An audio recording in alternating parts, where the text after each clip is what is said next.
જેમનું નામ છે ધૂમકેતુ. તો આ ધૂમકેતુ સર્જક વિશે આજે આપણે વિગતે અભ્યાસ કરીએ. સૌથી પ્રથમ તો એ કે ધૂમકેતુ મહત્વના શું કામ છે. તો આ અગાઉ બોટાદ કરે ઘણી બધી ટૂંકી વાર્તાઓ લખી, ઘણા બધા સર્જકોએ ટૂંકી વાર્તાઓ લખી. આમ છતાં પણ ધૂમકેતુ ટૂંકી વાર્તા જગતના એ ખરેખર એના ઉપનામ પ્રમાણે ધૂમકેતુ જ છે. એ ચમકતા સિતારા જ છે અને એમના વાર્તા સંગ્રહના નામ છે તણખા, એટલે કે ઉર્મિનું, આપણા હૃદયમાં ઉર્મિનો જાગતો એક તણખો. તો આ વિષય અંતર્ગત ધૂમકેતુનું નામ ખૂબ જ મહત્વનું છે ટૂંકી વાર્તાના ક્ષેત્રમાં.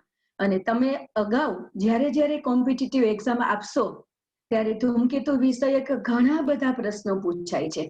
એટલે મેં વિચાર્યું કે આજે ધૂમકેતુ વિશે તમને વિગતે ચર્ચા કરીએ. તો આ બધા ધૂમકેતુ વિશે ક્યાંક ને ક્યાંક એમની ટૂંકી વાર્તાઓ, ક્યાંક ને ક્યાંક જેને તમે ગદ્ય અને પદ્ય 1 થી 12 ધોરણ સુધી ભણતા હોય તો આપણને ટૂંકી વાર્તા, નવલિકા અને આવી સમજણ ઓછી હોય. આપણે 2 જ વિભાગ પાડતા હોય, એક ચોપડી હોય તો અડધી ચોપડી પદ્ય અને અડધી ચોપડી ગદ્ય. ગદ્યમાં પછી એ પ્રવાસ નિબંધ હોય, લલિત નિબંધ હોય કે ચાહે ટૂંકી વાર્તા હોય, પણ આપણે બધા એમને કવિતા અને પેલા ગદ્ય હોય એને પાઠ આવું જ કહેતા હતા. તો ઘણી બધી ટૂંકી વાર્તાઓ તમે બધા ધૂમકેતુની ભણીને આવ્યા છો, જેમાં પોસ્ટ ઓફિસ, ભૈયા દાદા, ઝુમો ભીસ્તી અને જન્મભૂમિનો ત્યાગ. તો આ બધી વાર્તાઓએ ક્યાંક ને ક્યાંક અંશે આપણો વાર્તા રસ કેળવ્યો છે, આપણા હૃદયને પરિપ્લાવિત કર્યું છે. હું ઘણી વખત મારા સ્ટુડન્ટ્સને કહું કે સાહિત્ય ભણવાનો હેતુ શું છે. તો ઘણી વખત કહું, કોઈ સ્કિલની, કોઈ ડિગ્રીની, કોઈ વિદ્યા શાખાની ટીકા કરવાનો અર્થ નથી કે મારો એવો કોઈ ઇન્સલ્ટ કે હેતુય નથી. પણ સૌથી પાયાની વાત કહું તો એટલી જ કે બધી જ ઘણી બધી વિદ્યા શાખાઓ એ રોટલો કેમ કમાવો એ શીખવે છે, એટલે કે સ્કિલ શીખવે છે. પણ સાહિત્ય એ કમાયેલા રોટલાને, મળેલા રોટલાને મીઠો કરીને કેમ ખાવો એ શીખવે છે.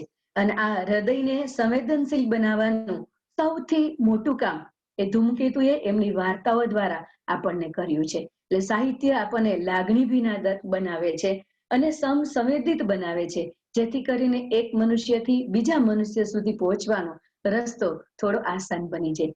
તો ચાલો આપણે ધૂમકેતુ વિશે થોડીક વિગત મેળવીએ, વધારે ચર્ચા કરીએ. સૌથી પ્રથમ ધૂમકેતુનો બાયોડેટા એટલે કે એનો જીવન પરિચય આપણે મેળવીએ. આ બધા જ સ્ક્રીન ઉપર એ તમને દેખાશે.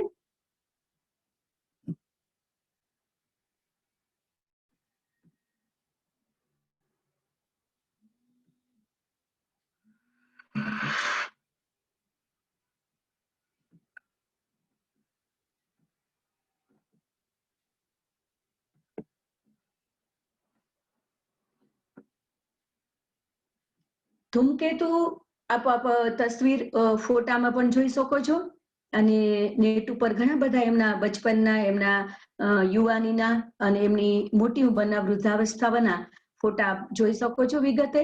ગૌરીશંકર ગોવર્ધનરામ જોશી એમનું નામ છે. આમ તમે જોઈ શકો તો બધા હિમાલયમાં સૌથી શ્રેષ્ઠ અને ઊંચું શિખર ગૌરીશંકર એ આપણું ડ્રીમ જ હોય. તો વાર્તા અને ટૂંકી વાર્તા ક્ષેત્રમાં એમને જે સ્થાન મેળવ્યું છે એ ખરેખર એમના નામ મુજબ જ છે, ગૌરીશંકર ગોવર્ધનરામ જોશી. તેમનો જન્મ તારીખ આપણે જોઈએ 12 ફેબ્રુઆરી 1892. એમનું અવસાન એટલે કે એમનું મૃત્યુ 11 માર્ચ 1965. ધૂમકેતુ ઉપનામથી તે સાહિત્ય જગતમાં પ્રખ્યાત છે. વાર્તા લખવાની શરૂ કરી ત્યારે એમને ધૂમકેતુ નામ અપનાવ્યું, પણ આપણે આગળ ઉપર પણ જોશું કે સૌથી પ્રથમ તો એ કવિતા લખવા તરફ વળ્યા હતા અને વિહારી એમણે ઉપનામ રાખી અને કવિતા લખવાનું શરૂ કર્યું.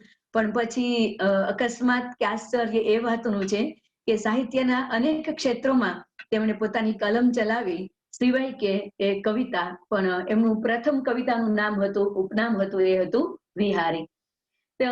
તેમણે અનેક ક્ષેત્રોમાં, સાહિત્યના ક્ષેત્રોમાં પોતાની કલમ ચલાવી છે. સૌથી વધુ ફાવટ કે વખાણ તેમના થયા હોય તો એ છે ટૂંકી વાર્તા, જેને આપણે નવલિકા કહીએ છીએ. તેમના પરિવારનો પરિચય મેળવીએ તો માતા ગંગામાં, પિતાનું નામ હતું ગોવર્ધનરામ, ભાઈઓ રામજીભાઈ, અંબાશંકરભાઈ. તેમના પત્નીનું નામ કાશીબેન, પુત્રી ઉષાબેન અને પુત્ર દક્ષિણ, અશ્વિન અને ઘનશ્યામ. આ 3 પુત્રોના નામ આપણને મળે છે. ત્યારબાદ જોઈએ તો આ સર્જક એમના સાહિત્ય દ્વારા જેમ આપણા હૃદયની ખૂબ નજીક પહોંચ્યા છે, તો એ રીતે એ વાઇબ્રેશન પણ એકબીજા એ છે કે આપણા બહુ જ નજીકના સ્થાનમાં તેમનો જન્મ અને એમનું બચપન વીત્યું છે. અને સૌથી વધુ તો આટલું સાત્વિક એમનું ચિત્ત, હૃદય એટલે પણ બન્યું છે કે બહુ જ મોટી હસ્તી જેનું નામ છે જલારામ બાપા, વીરપુર એ ગામમાં તેમનો જન્મ થયો હતો. એ જ વિસ્તારમાં ડુંગરની ખીણોમાં કલકલ વહેતી નદીઓમાં તેમનું બચપન વીત્યું હતું. ડુંગરની ધારો, પથ્થરની ખાણો, નદીઓ પ્રત્યે તેમને ખૂબ અનુરાગ હતો. તેમની જીવન પંથ અને જીવન રંગ નવલકથા આત્મકથામાં તેમણે ઉલ્લેખ્યું છે કે તેઓ ભેંસો ચારવા માટે જતા અને ખૂબ આસપાસના પ્રકૃતિમાં તેઓ એ ફરવા માટે જતા. કદાચ આ નાનપણમાં એમણે સ્વીકારેલું, ગ્રહણ કરેલું આ પ્રકૃતિ દર્શન એ પછી એમની ટૂંકી વાર્તામાં આપણને અભિભૂત થતું દેખાય છે. પરિણામે મોટી ઉંમરે તેઓ દાર્જિલિંગ, હિમગીરી અને શિમલાના પ્રવાસો પણ કરી શકે છે. જ્યારે અમદાવાદ એ સારાભાઈને ત્યાં એ ટીચર તરીકે એ જાય છે ત્યારે એ કુટુંબ સાથે દાર્જિલિંગ, શિમલાના પ્રવાસો પણ કરે છે. પ્રકૃતિની આ લીલાના દર્શને તેમનામાં રંગદર્શિતાનો પાસ થયો, એટલે કે એમને રંગ ચડ્યો અને સમય જતા ધૂમકેતુની નવલિકાનું મુખ્ય આકર્ષણ બની રહ્યા. એક ગામથી બીજે ગામ એ ભણવા માટે જતા ત્યારે રાત વરતના કેટલી બધી જગ્યાએ વૃક્ષ નીચે પણ એમણે રાતવાસો કર્યો, એમની આત્મકથામાં છે.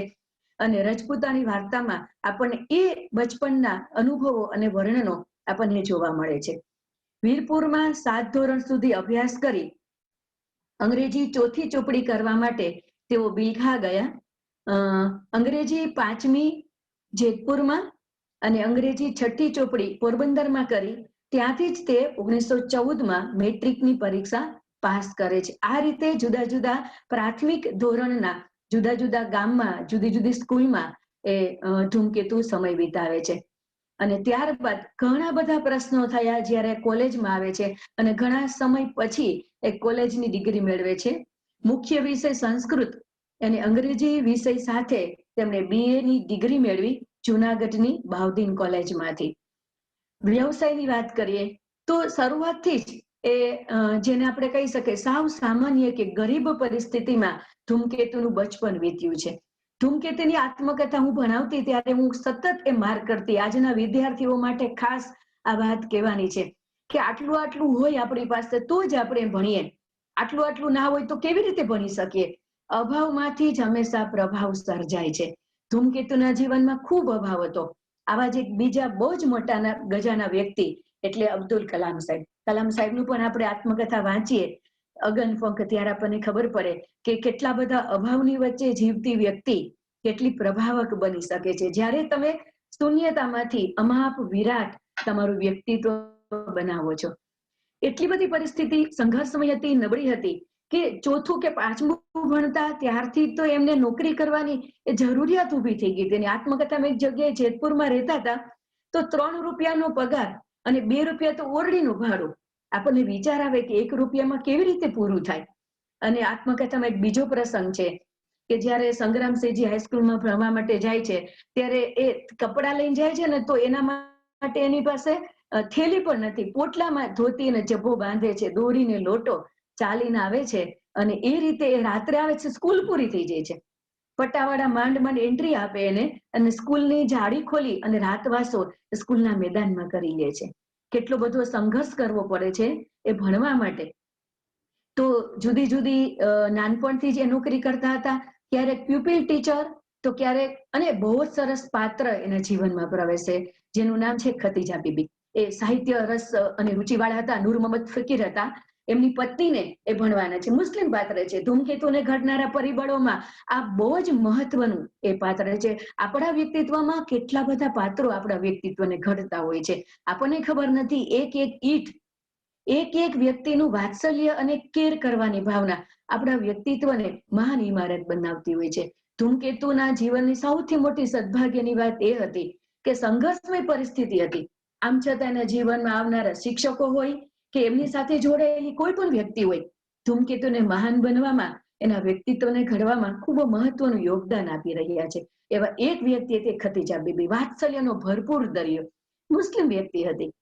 અત્યારના સમયમાં આપણે જોઈએ છે કે આ હિન્દુ આ મુસ્લિમ, ત્યારે આપણને એ વાતાવરણ, એ દ્રષ્ટાંત આપણને બહુ જ અપીલ કરી જાય છે. ખતીજા બીબી ખૂબ જ સાહિત્ય રૂચિવાળા હતા અને વાર્તા રસ હતા. વાર્તા રસના એટલા બધા શોખીન હતા કે એ નોકરી પણ ધૂમકેતુ સ્વીકારે છે.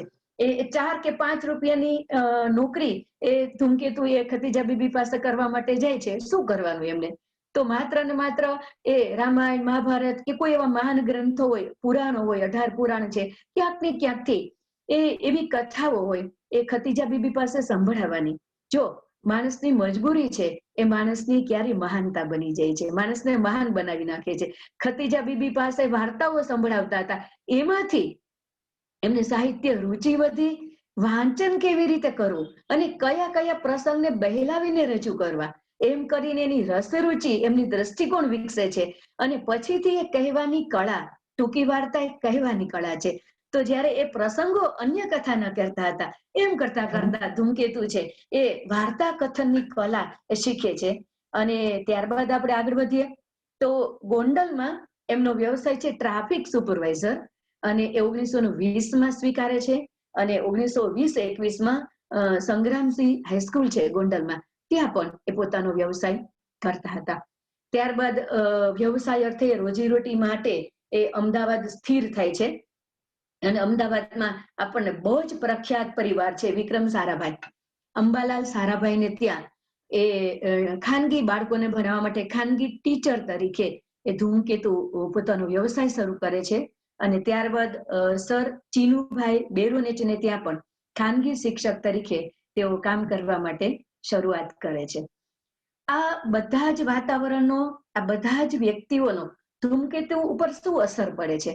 બહુ જ સારી અસર પડે છે. તો બચપનમાં તો એ એકદમ ફ્રીમાં પોતાના નિજાનંદે એ કોતરોમાં, ડુંગરની ખીણોમાં કે કલકલ વહેતી નદીઓ સાથે ફરતા હતા. નાના નાના એ અમસ્તા જ રખડપટ્ટી રૂપે જ એ પ્રવાસો કરતા હતા. પણ આ બે મહત્વના કુટુંબો સાથે અમદાવાદમાં નિવાસ કરે છે, ત્યારે એ કુટુંબ સાથે એકદમ હળીમળી જાય છે. અને આ કુટુંબ સાથે તેઓ સાથે ફરવા પણ જાય છે. અને આ કુટુંબ સાથે તેઓ દાર્જિલિંગ, સિમલા, આ નૈનીતાલ, ઘણા બધી જગ્યાએ તેઓ પ્રવાસો કરે છે. અને એના જીવનમાં પ્રવાસથી એ માણસની દ્રષ્ટિ વિકસે છે. કાકા સાહેબ કાલેલકર એવું કે છે કે ફરવા માટે તો ઈશ્વરે મનુષ્ય બનાવે છે. જો એક જગ્યાએ રહેવાનું હોત તો એ વૃક્ષની જેમ આપણને એ મૂળ આપ્યા હોત, ઈશ્વરે આપણને પગ ના આપ્યા હોત. ફરવાથી એ દ્રષ્ટિકોણ વિકસે છે. ધૂમકેતુનો એ શોખ તો હતો જ, પણ આ કુટુંબો સાથે રહેવાથી ખૂબ વિકસે છે અને ઘણી જગ્યાએ એ ફરે છે. અને આ બધા જ પ્રવાસનો નિચોડ એમણે પગદંડી નામે પ્રવાસ ગ્રંથ આપ્યો છે, જે આપણે આગળ ઉપર જોઈશું. શ્રેષ્ઠ વાંચન કરવાથી તેમનો વાર્તા રસ કેળવાયો અને રસબિંદુઓની પરખ કરવાની દ્રષ્ટિ ઉઘડી, જે એના નિરૂપણમાં આપણને ચોક્કસપણે દેખાય છે. બીજું મહત્વનું બને છે બિલખામાં. એ નથુરામ શર્મા, જે અત્યારે પણ એમનો સરસ મજાનો આશ્રમ છે. અને મને આ વાત એટલા માટે બહુ અપીલ કરી જાય છે કે હું બિલખાની જ છું અને નથુરામ શર્માના આશ્રમમાં જ મોટી થઈ છું, અને એ લાઇબ્રેરીનો પણ મેં ખૂબ જ ઉપયોગ કર્યો છે. તો બિલખાના નથુરામ શર્માના આશ્રમના એ રહે છે, ત્યાં એ ડિગ્રી મેળવે છે. અને નથુરામ શર્માની હયાતીનો, એની સાત્વિક પ્રતિભાનો એ સ્પર્શ પામે છે. બીજું બહુ જ વિશાળ પુસ્તકાલય છે, એ પુસ્તકાલયનો પણ તેમને લાભ મળે છે. વિશાળ વાંચન, કેટલા બધા અધ્યાત્મના, વેદાંતના પુસ્તકો વાંચે છે. અને આ સમય દરમિયાન એમને બહુ નાની ઉંમરે, તમે જોજો, બહુ જ લગભગ એ 5મું કે 6ઠું ડિગ્રી ધોરણ જ ભણવા માટે ગયા છે. તો નથુરામ શર્માના એ લેક્ચર્સ આપતા હતા, એમને ઉતારવાનું એ કામ શરૂ કરે છે. એવડી ઉંમરે 2-3 હજાર પાના એ લેક્ચર્સના, એ વ્યાખ્યાનના એ નોંધપોથી પણ તૈયાર કરે છે. વિચાર કરું કે કેવડી ઉંમરે એમનામાં પ્રતિભા જોવા મળે છે, લેખનની, વાતાવરણને પામવાની અને આધ્યાત્મિક વાતાવરણને આત્મસાત કરવાની. આશ્રમના વાતાવરણે તેમનામાં લેખનની પ્રેરણા જગાડી અને 1909માં આશ્રમમાં જ તેમનો લેખન વ્યાયામ શરૂ થયો. ધૂમકેતુના ઘડતરમાં રવિન્દ્રનાથ ઠાકુર, ગાંધીજી અને ખલીલ જીબ્રાનની બહુ જ મોટી અસર છે. અને આગળ ઉપર જોશું આપણે ચિંતનાત્મક ગ્રંથોમાં કે જીબ્રાન જીવન દર્શન, જીબ્રાનની વાણી એ વિશે અનેક પુસ્તકો પછી ધૂમકેતુ આપે છે, જેમની ગુજરાતી સાહિત્યમાં બહુ જ મોટી એ નોંધ લેવાની છે. આપણે વાત કરી મુજબ શરૂઆતમાં તેઓ વિહારી ઉપનામથી કવિતાઓ લખવાનો પ્રયત્ન કર્યો હતો, અને પરંતુ પછીથી કવિતા સિવાયના લગભગ બધા જ સાહિત્ય સ્વરૂપોમાં તે ખેડાણ કરે છે, પોતાની કલમને અજમાવે છે, અને ત્યાર પછીથી એ કવિતા લખતા જ નથી. અને સૌથી વધારે તેમને ખ્યાતિ મળી હોય તો એ છે ટૂંકી વાર્તા એટલે કે નવલિકામાં. અને એટલી બધી નવલિકા પ્રખ્યાત છે, વાત કીધું એમ કે ગૌરી શિખર બની જાય છે કે ઉમાશંકર જોશી જેવા મોટા ગજાના કવિ પણ તેમની ટૂંકી વાર્તાની નોંધ લે છે. આ વિધાન તમને પરીક્ષામાં આવશે કે આ વિધાન કોનું છે. અગાઉ આપણે જે બધું જોયું કે એમના ઘડતરમાં કોને વાર્તાઓ સંભળાવતા હતા, ખતીજા બીબીને, એને ક્યાં નાની મોટી ડિગ્રીઓ લીધી એ પણ તમને પરીક્ષામાં પ્રશ્ન આવશે. જન્મ, એમનું મૃત્યુ, એ ક્યાંના હતા, આ બધા પ્રશ્નો તો આઈએમપી છે જ. પણ આ વિધાન પણ પરીક્ષામાં આવે છે કે ધૂમકેતુની વાર્તાઓની ભૂરકી અમારી પેઢીના ચિત્ત ઉપર ગજબની પડેલી છે. આ વિધાન આપનાર છે ઉમાશંકર જોશી. અમદાવાદમાં એ કોને ત્યાં એ ખાનગી શિક્ષક તરીકે જોડાયા હતા, તો ખાસ નામ યાદ રાખજો, અંબાલાલ સારાભાઈ. એ કુટુંબની સાથે એમણે ક્યાં પ્રવાસો કર્યા હતા, તો દાર્જિલિંગ, સિમલા અને નૈનીતાલ. રિપીટ કરતા રહેજો, ટૂંકા પ્રશ્નો જેટલું થાય છે એમાંથી તમને હું યાદ કરાવતી જ જાઉં છું કે આવા પ્રશ્નો તમને પૂછાઈ શકે છે પરીક્ષામાં. જીવન જર્મનની વાત કરીએ તો 1944માં ગુજરાતી સાહિત્ય પરિષદના 15મા અધિવેશનમાં સાહિત્ય વિભાગના પ્રમુખ બન્યા હતા. પ્રશ્ન તમને આવી રીતે પૂછાઈ શકે કે 1944માં ગુજરાતી સાહિત્યના પ્રમુખ કોણ હતા, અથવા તો એવી રીતે પૂછાય કે ગુજરાતી સાહિત્યના પરિષદના પ્રમુખ ધૂમકેતુ ક્યારે બન્યા હતા, કેટલામાં પ્રમુખ હતા, તો 15મા અધિવેશનના. ટ્વિસ્ટ કરીને આમથી આમ તમને પ્રશ્ન પૂછી શકે છે. નેક્સ્ટ 1953માં દિલ્હી આકાશવાણી સમારંભમાં ગુજરાતી વાર્તાકારનું સેજ મિસ્ટેક છે પ્રતિનિધિત્વ કર્યું અને સ્વમુખ્ય વાર્તાનું બ્રોડકાસ્ટિંગ કર્યું. બહુ જ મહત્વની આ સિદ્ધિ છે. 1953માં દિલ્હી આકાશવાણી સમારંભ હતો, એમાં એ સ્વમુખે પોતાની મુખે એને પ્રતિનિધિત્વ કર્યું અને વાર્તાનું બ્રોડકાસ્ટિંગ કર્યું હતું. અને આપણને ખબર છે તેમની આખા વિશ્વમાં પ્રખ્યાત થયેલી એવી ટૂંકી વાર્તા હોય તો એ છે પોસ્ટ ઓફિસ. તમે યુટ્યુબમાં સર્ચ કરજો, એમનું ઇમેજિનેશન, એમનું વાર્તા રૂપાંતરણ પણ તમને જોવા મળશે. આપણે ક્યાંક આપણી ભણતરની જુદી જુદી કક્ષામાં આપણે પોસ્ટ ઓફિસ ક્યાંક ને ક્યાંક ભણી ચૂક્યા છીએ. બધું જ ભૂલાઈ જાય પણ પોસ્ટ ઓફિસ ન ભૂલાય. કદાચ ધૂમકેતુ ભૂલાઈ જાય પણ એમની વાર્તા પોસ્ટ ઓફિસ ક્યારેય ભૂલાય એવી નથી. એમને મળેલા 2 સન્માન. 1935માં એમને સન્માન મળ્યું હતું રણજીતરામ સુવર્ણચંદ્રક, જેમણે અસ્વીકાર કર્યો હતો.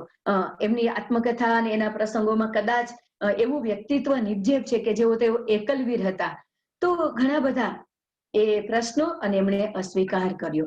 1953માં નર્મદ સુવર્ણચંદ્રક એમને પ્રાપ્ત થયું.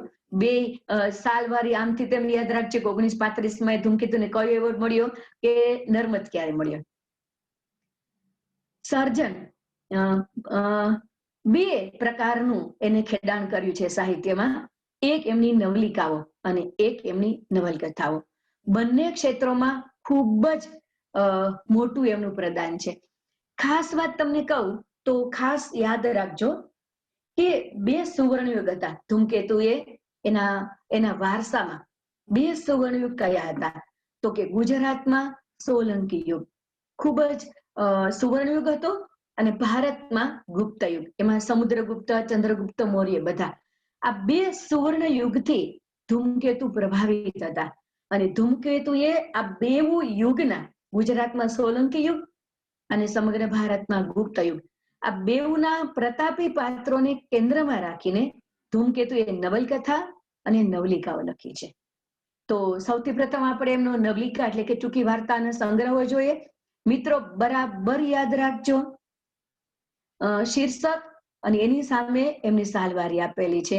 ઝીણું ઝીણું કામ છે, બરાબર તમારે ગોખવું પડશે, વાંચવું પડશે, પણ ટ્વિસ્ટ પ્રશ્ન કરે તો આપણે ક્યાંય થાપ ન ખાઈ જઈએ એની બરાબર તકેદારી રાખીએ. કે તણખા મંડળ ભાગ 1 ક્યારે પ્રકાશિત થયો હતો? તો કે 1926માં. અને ધૂમકેતુનો 1926માં કયો વાર્તા સંગ્રહ પ્રકાશિત થયો હતો? તો પણ આપણે યાદ રાખવું પડશે કે તણખા મંડળ ભાગ 1. તો તણખા મંડળ ભાગ 1 અને 2, 3 અને 4. 1 1926માં, 2 1928માં, 3 1932માં, 4 1935માં. આમથી આમ એ સાલવારી આપે કે શીર્ષક આપે, આપણે તૈયાર રહેશું કોઈ પણ પ્રશ્નના જવાબ આપવા માટે. ત્યારબાદ એમના વાર્તા સંગ્રહોના નામ આપણે વિગતે જોઈએ. અવશેષ 1932, પ્રદીપ 1933, મલ્લિકા અને બીજી વાર્તાઓ 1937, ત્રિભેટો 1938, આકાશદીપ 1947, પરિશેષ 1949, અનામિકા 1949. ત્યારબાદ વનછાયા 1949, પ્રતિબિંબ 1951, વનરેખા 1952, જલદીપ 1953, વનકુંજ 1954, વનરેણુ 1956, મંગલદીપ 1957, ચંદ્રરેખા 1959, નિકુંજ 1960, સાંધ્યરંગ 1961, સાંધ્ય તેજ 1962, વસંતકુંજ 1964, છેલ્લો ઝબકારો 1964 અને ધૂમકેતુનું આકાશ 2000 સંપાદક સુરેશ દલાલ દ્વારા થયું છે. અને ત્યારબાદ ટૂંકી વાર્તાઓ એના સંગ્રહો આપણે પૂરા કર્યા. કેટલીક ટૂંકી વાર્તાઓ સંગ્રહોના નામ તો તમે ધીમે આમાં તમને સ્ક્રીનશોટ આવશે જ. તમને ધીમે ધીમે બધા સાલવારી મુજબ તમે પાકા કરી લેજો. પણ કેટલીક ટૂંકી વાર્તાઓના નામ બહુ જ પ્રખ્યાત છે, જે તમને એક એક વાક્યમાં આવું પણ પૂછાઈ શકે કે પોસ્ટ ઓફિસ, રજપૂતાણી. પોસ્ટ ઓફિસ તો ખબર જ છે આપણને, એમની ટૂંકી વાર્તા કે અલી ડોસો એમની દીકરીનો પત્ર લેવા માટે રોજ પોસ્ટ ઓફિસ જાય અને પોસ્ટ માસ્ટર થી માંડી અને ઘણા બધા એની મજાક કરે. અને આપણને ખબર જ છે કે પછી સામાન્ય ક્લાર્કને પોતાની પાસેના થોડાક પૈસા આપી દે અને પત્ર એ આવે ત્યારે ખબર પડે કે અલી ડોસો તો મૃત્યુ પામ્યો છે. એમને પૈસા આપીને કીધું હતું કે જો મારી મરિયમનો પત્ર આવે તો મારી કબર ઉપર પહોંચાડી દેજો. બીજું આપણે બહુ જ પ્રખ્યાત એની ટૂંકી વાર્તા છે જન્મભૂમિનો ત્યાગ. વાઘજી મોચી આપણને બધાને ખબર છે જન્મભૂમિનો ત્યાગ. ઝુમો ભીસ્તી. તો આખી ટૂંકી વાર્તા આપણે પૂરી કરીએ. 4-5 વસ્તુ આપણે મગજમાં રાખીએ કે શા માટે ધૂમકેતુની વાર્તાઓ આટલી પ્રખ્યાત છે પૂરા વિશ્વમાં. માત્ર ને માત્ર ગુજરાતી સાહિત્યમાં જ નહીં, કેટલી બધી ભાષામાં પણ ધૂમકેતુની વાર્તાઓના અનુવાદો થયા છે. તો એની 4-5 ખાસિયતો પહેલા તમને વાત કરી દઉં. તો પહેલી ખાસિયત તો એ કે બહુ જ સામાન્ય પરિવારમાં, નાના એવા ગામમાં અને એ ધૂમકેતુ રહેલા અને જીવેલા હતા. એ સામાન્ય તળથી માંડી અને ઉપરલી વર્ગ સુધીના કેટલા બધા લોકો સાથે ધૂમકેતુ સંપર્કમાં આવેલા હતા. અને એમને સામાજિક માળખામાં જેને આપણે સામાન્ય કહીએ છીએ, આપણે ભલે નથી માનતા, તો એવા સામાન્ય શિકારી હોય, મોચી હોય, ઝુમો ભીસ્તી હોય, પખાલીનું કામ કરનારા, પણ એમાં હૃદયની વિશાળતા એ ધૂમકેતુને સ્પર્શી ગયેલી હતી. તો સામાન્ય માણસમાં રહેલી હૃદયની વિશાળતા એટલે કે સામાન્યમાં માનવતાની અસામાન્યતા ધૂમકેતુની પારખું દ્રષ્ટિએ એ પકડાઈ ગઈ હતી. તો એ હૃદયની વિશાળતા, બીજું પ્રકૃતિ પ્રેમ, અને ત્રીજી વસ્તુ સમગ્ર જીવ સૃષ્ટિને પ્રેમ કરવાની, હૃદયમાં સમાવાની. પછી એ ઝુમો ભીસ્તીનો પાડો હોય કે એ જન્મભૂમિ છે એનું એ વાઘજી મોચી હોય, કોઈ પણ હોય. તો આવા સમગ્ર પાત્ર સૃષ્ટિ એના સંપર્કમાં હતી, એની સાથે અનુભવ્યા હતા. અને એ હૃદયની વિશાળતાથી પરિપ્રાવિત થયેલા ધૂમકેતુ આપણને આવી જુદી જુદી વિષય સૃષ્ટિ અને જુદી જુદી પાત્ર સૃષ્ટિ લઈને આપણી પાસે ટૂંકી વાર્તા લઈને આવે છે. એટલે એમની વાર્તાઓ આપણને સ્પર્શી જાય છે. ત્યારબાદ વાત કરીએ આપણે ધૂમકેતુની નવલકથાઓ વિશે. બહુ જ મોટો દરિયો એ ધૂમકેતુ છે. લગભગ ફેરવીને કાલે હું પ્રશ્ન કાઢતી હતી તો લગભગ એ 30 થી 40 જેટલા પ્રશ્નો મેં કાઢ્યા. મને વિચાર આવતો હતો કે આટલા બધા હું તમારા સુધી કેવી રીતે પહોંચાડીશ. થોડાક મુખ્ય જેટલા પ્રશ્નો તમને હું પહોંચાડીશ. તેમણે 25 જેટલી ઐતિહાસિક નવલકથાઓ આપી છે અને 7 જેટલી સામાજિક નવલકથાઓ આપી છે. આ અગાઉ આપણે વાત કરીએ એમ તો એ બે વસ્તુ એના મનમાં પડી હતી. સામાજિક નવલકથામાં એ બહુ જ તળથી માંડી અને અંબાલાલ સારાભાઈ જેવા એ કુટુંબના પરિચયમાં હતા. તો કેટલી બધી વિશાળ પાત્ર સૃષ્ટિ હતી. સમાજ દર્શન એમના જીવન ચિંતનમાં આપણે જોઈશું. સમાજ દર્શનના સમાજના જાણે કે બહુ જ મરમી બની ગયા હતા. તો એ ગ્રામ્ય પરિવેશની ગોકુળતા અને શહેરી પરિવેશ શહેરી લોકોની હૃદયની એ સંકુલતાના એ બહુ જ વિરોધી હતા. એટલે સામાજિક વર્ગભેદ નીતિ અને જીવનની વિટંબણાઓ નો બહુ નજીકથી એમને પરિચય મેળવ્યો હતો. એટલે સામાજિક નવલકથામાં આ વિષય આપણને જોવા મળે છે. અને આપણે અગાઉ વાત કરી મુજબ ઐતિહાસિક નવલકથામાં તો બે પ્રખર યુગની પ્રભાવમાં હતા. ગુપ્ત યુગ અને સોલંકી યુગ. એમના પ્રતાપી પાત્રોને લઈને એમની કથાઓને લઈને એણે નવલકથાઓ લખી છે. સૌથી બે વાત મારે અહીંયા મહત્વની તમને એ શેર કરવી છે કે મને એમની ઐતિહાસિક નવલકથાઓ બહુ જ ગમે છે. 3-4 નવલકથાઓ મેં ભણાવી એમની. પેલી તો ચોલાદેવી. સૌથી મને ગમતી વસ્તુ હોય ને તો એ છે કે ઐતિહાસિક નવલકથાઓનું નામ પડે ને એટલે આપણને મુનશી યાદ આવે.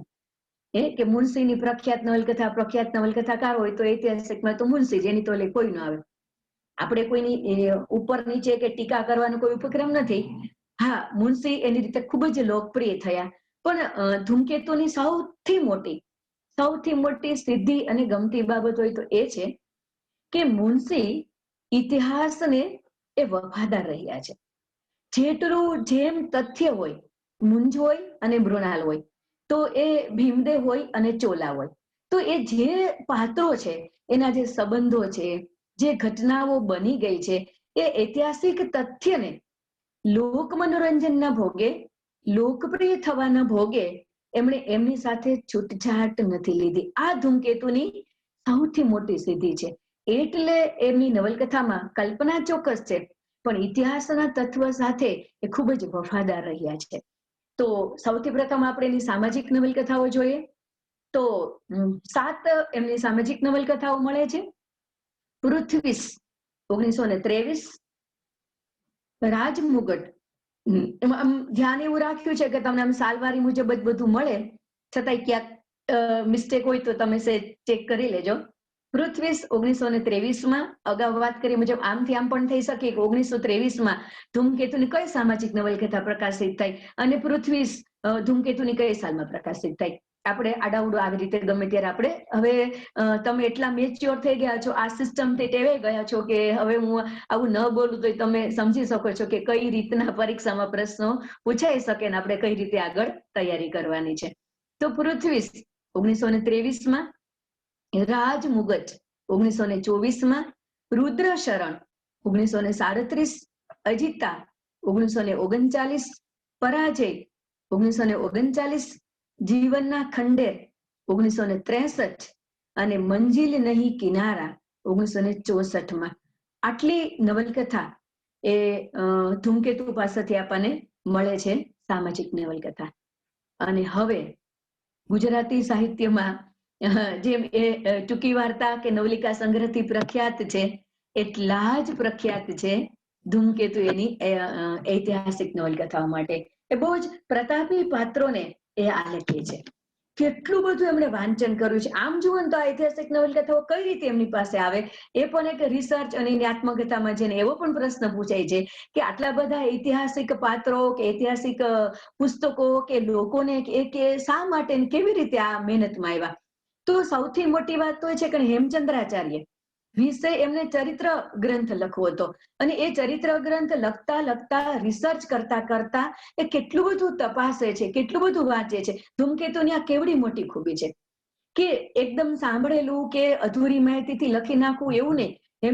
હેમચંદ્રાચાર્ય વિશે એમણે ચરિત્ર ગ્રંથ લખ્યો તો એને કેટલું બધું રિસર્ચ કર્યું. એ રિસર્ચ અંતર્ગત એ આ રીતે પ્રતાપી પાત્રોની કથાઓના સંપર્કમાં આવ્યા અને એમ કરતા આ સ્વતંત્ર નવલકથાઓ તરફ વળે છે અને સરસ મજાની નવલકથાઓ આપણને મળે પણ છે. હેમચંદ્રાચાર્ય તો આપણને ખબર છે, તમે અગાઉના લેક્ચરમાં જોયું કે નરસિંહ યુગ, મધ્યકાલીન યુગ અને અર્વાચીન યુગ. તો મધ્યકાલીન યુગમાં આપણે 7 સર્જકો જોયા. તમે અગાઉના લેક્ચરમાં જોયું છે સાહિત્યના મુખ્ય 2 પ્રવાહ, મધ્યકાલીન યુગ અને અર્વાચીન યુગ. મધ્યકાલીન યુગના આદિકવિ નરસિંહ મહેતા, જનરલી આપણે ત્યાંથી જ શરૂ કરીએ તો 1150 થી 1850, 700 વર્ષના ગાળાને આપણે મધ્યકાલીન યુગ ગણીએ છીએ. અને 700 વર્ષ અને 7 સર્જકો મુખ્ય, નરસિંહ, મીરા, જેમ તમે ભણી ગયા છો અને જરૂર હશે તો આપણે પછી નેક્સ્ટ લેક્ચર લેશું. નરસિંહ, મીરા, ભાલન, સામળ, પ્રેમાનંદ, અખો અને દયારામ. પણ નરસિંહ પૂર્વે પ્રાગ નરસિંહ યુગ, જેને આપણે રાસ યુગ કહીએ છીએ, અને એના બહુ જ મોટા સર્જક હેમચંદ્રાચાર્ય, એના વિશે ધૂમકેતુ એ ચરિત્ર નિબંધ લખ્યું છે, જેની આપણે પછી વિગતે વાત કરીશું. પણ એ ચરિત્ર ગ્રંથ લખતી વખતે એ જુદા જુદા ઇતિહાસના ગ્રંથોમાં એ પ્રવેશે છે, વાંચે છે અને પ્રભાવિત થઈને એ પ્રતાપી પાત્રો પર નવલકથાઓ લખે છે. ચોલા દેવી ખૂબ જ પ્રખ્યાતિ એની પામેલી નવલકથા છે ચોલા દેવી, 1940. આ પ્રશ્ન તમને પૂછાય જ છે કે 1940માં ધૂમકેતુની કઈ પ્રખ્યાત નવલકથા પ્રકાશિત થઈ? ચોલા દેવી. ચોલા દેવી ક્યારે પ્રકાશિત થઈ? 1940માં. ધૂમકેતુની પ્રથમ ઐતિહાસિક નવલકથા કઈ? તો કે ચોલા દેવી. આ એટલી બધી પ્રખ્યાત નવલકથા છે, ખૂબ અદ્ભુત છે. સમય મળે ત્યારે તમે વાંચજો. અને પાટણ ના રાજા ભીમદેવ અને સોમનાથની નર્તકી એ ચોલા, એમના પ્રણય જીવન ઉપર એમની એ ચોલા દેવી માત્ર ને માત્ર એ નર્તકી નથી, પણ કેટલી પ્રેરણા મૂર્તિ છે. એ નર્તકી રૂપે જ બધા જોવે છે, પણ ધૂમકેતુએ એમને જુદી ઓળખ આપી છે. અને હકીકત આ જ છે, એ વારાંગના છે, પ્રેરણા મૂર્તિ છે, સમગ્ર નગરના લોકોની પ્રેરણા મૂર્તિ છે, માત્ર રાજાની જ નહીં. અને એ રીતે ચોલાદેવીના જીવનને બહુ જ ઊંડાણથી આ નવલકથામાં એમણે ચરિતાર્થ કર્યું છે એનું જીવન. અને આ નવલકથા પરથી પ્રેરિત થઈને મુનશીએ જય સોમનાથ નવલકથા લખી કાઢી અને ચુનીલાલ મળીએ કુમકુમ અને આસ્કા એ નવલકથા લખી. ચોલાદેવી માંથી ભલે પ્રેરણા લીધી મુનશીએ, પણ એ ઇતિહાસના તથ્યને અને સત્યને ઘણું બધું એમની રીતે મુનશીએ સેટ કર્યું છે. પણ ખૂબ જ સુંદર અદ્ભુત નવલકથા છે ચોલાદેવી, 1940માં પ્રકાશિત થઈ. આ સાલવારી તમે જોજો કે આપણને આઝાદી મળી છે 1947માં. આ વાત ખાસ મગજમાં રાખજો. 1947માં આપણને આઝાદી મળી છે. તમે જુઓ સ્ક્રીન ઉપર, ગુર્જરેશ્વર કુમારપાળ 1948માં, વાચની દેવી 1945માં. બરાબર છે.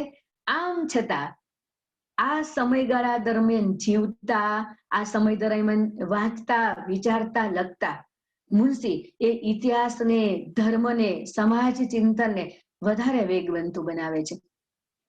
રાજ સંન્યાસી 1942, કર્ણાવતી 1942, રાજકન્યા 1943માં, વાચીની દેવી 1945માં, જયસિંહ સિદ્ધરાજ 3 નવલકથાઓ એમણે આપી. જુદા જુદા સિદ્ધરાજના, જયસિંહ સિદ્ધરાજના જીવન ઉપરથી જુદા જુદા નામે 45માં 1, 2 અને 3 નવલકથાઓ એમણે આપી છે. સિદ્ધરાજ, જયસિંહ સિદ્ધરાજ.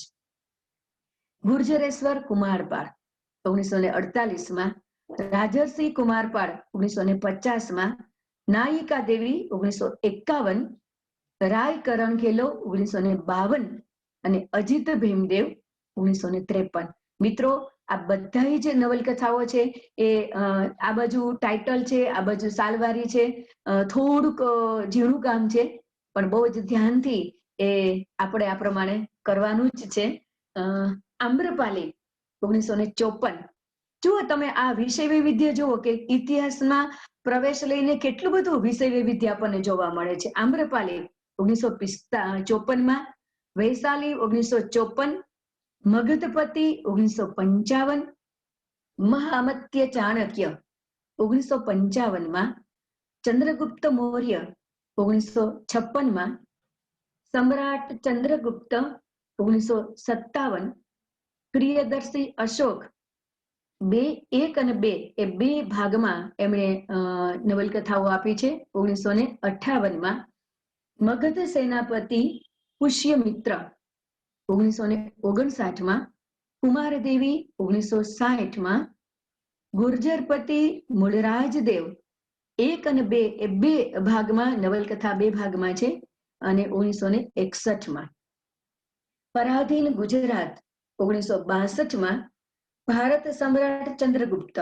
જો આ બે યુગને એ પ્રભાવિત કરે છે. ભારત સમ્રાટ ચંદ્રગુપ્ત 1-2 1963માં અને ધ્રુવ દેવી 1966માં. આ એમની નવલકથાઓ છે. જે ધ્રુવ દેવી અધૂરી છે, એમનો છેલ્લા સમયમાં આ લખાયેલી નવલકથા છે જે આપણને અધૂરી મળે છે, ધ્રુવ દેવી. અન્ય સાહિત્યની વાત કરીએ તો આત્મચરિત્ર એટલે કે આત્મકથા. કોઈ પણ સર્જક છે એને જો બરાબર રીતે સમજવા હોય તો કોઈ એના વિશે કહે એ નહીં, પણ એમની આત્મકથા વાંચીએ તો આપણને બરાબર રીતે એ સર્જક સમજાય. જીવન પંથ 1949માં અને જીવન રંગ 1956માં. આ બે આત્મકથાઓ ખૂબ જ પ્રકાશિત થઈ, ખૂબ જ ગુજરાતી સાહિત્યમાં એ નોંધપાત્ર છે. જીવન પંથ તો એ કોલેજના સિલેબસમાં પણ હતી, અને આ બધી જ મેં જે તમને જે માહિતી આપી એ જીવન પંથ આત્મકથામાં ખૂબ જ વિગતે ધૂમકેતુ એ મૂકી છે. એ અમદાવાદ જ્યારે એ અંબાલાલ સારાભાઈના ત્યાં એ ટીચર તરીકે જાય છે, એમની સાથે ફરવા જાય છે, એ બધા જ પ્રસંગોને, એમની સારપ, એમની મિત્રતા, એમનું કુટુંબ પ્રેમ, એ ફરવા ગયા, એ પ્રકૃતિ દર્શન, આ બધું જ એ જીવનપંથ આત્મકથામાં આપણને બહુ જ વિગતે જોવા મળે છે. તો તમે બરાબર યાદ રાખજો, એક જ સરખું નામ છે એટલે યાદ રહી જાય આપણને આસાનીથી, એવું છે. 1949માં જીવન પંથ પ્રકાશિત થઈ છે, અને ત્યારબાદ તમે બરાબર સાલવારી જજો, 49 અને 1956. એટલે સમય બરાબર યાદ રાખજો. પેલા જીવન પંથ છે 1949, પછી 1956માં છે જીવન રંગ. એ સમય આમથી આમ બદલાઈ ન જાય, બરાબર યાદ રાખજો, કારણ કે જીવન પંથમાં એમના જીવનની એ બચપનથી શરૂ કરીને વિગત છે, અને જીવન રંગમાં એમના પછીના જીવનના રંગો છે. એટલે એ આડાઅવડું ન થઈ જાય, બરાબર તમારે ધ્યાન રાખવાનું છે. જીવન પંથ 1949. તમને આવી રીતે પ્રશ્ન પૂછાય કે એમની આત્મકથા જીવન પંથ એ કઈ સાલમાં પ્રકાશિત થઈ હતી, અને એમની આત્મકથા જીવન રંગ કઈ સાલમાં પ્રકાશિત થઈ હતી. તો જીવન પંથમાં 1949 બરાબર યાદ રાખજો. આપણે વાત કરીએ મુજબ એમનું ચરિત્ર ગ્રંથ જે ખૂબ જ પ્રખ્યાત બનેલો છે વિદ્વાનો માટે, તો આ ખાસ તમને પ્રશ્ન પૂછાય છે, કારણ કે હેમચંદ્રાચાર્યના વિશે ચરિત્ર ગ્રંથ કોઈએ લખ્યો હોય તો ધૂમકેતુ પૂર્વે કોઈએ લખ્યો નથી. હેમચંદ્રાચાર્ય જે તમને મેં વાત કરી કે નરસિંહ પૂર્વે જેને આપણે તમારે પ્રશ્ન પૂછાય છે કે રાસયુગ, તો એ રાસયુગ એટલા માટે તમે આગળ ઉપર જોયું જ હશે કે ભરતેશ્વર બાહુબલી રાસ, ભરતેશ્વર બાહુબલી ઘોર, બહુ જ બે મોટા અને ઘણા બધા નેમિનાથ રાસ, આવા જૈન સર્જકોએ જૈન સંતો ઉપર, જૈન તીર્થંકરો વિશે એ રાસ લખ્યા છે. એટલે એ યુગને રાસયુગ કહેવામાં આવે છે. અને એ યુગના, એ આપણને ખબર છે નરસિંહ પૂર્વે એ જૈન પ્રભાવ ખૂબ હતો, ખૂબ જ જૈન પ્રભાવ હતો. નેમિનાથ ચતુષ્પદિકા, નેમિનાથ ફાગુ, એ બધું જ આપણને બહુ જ મળે છે.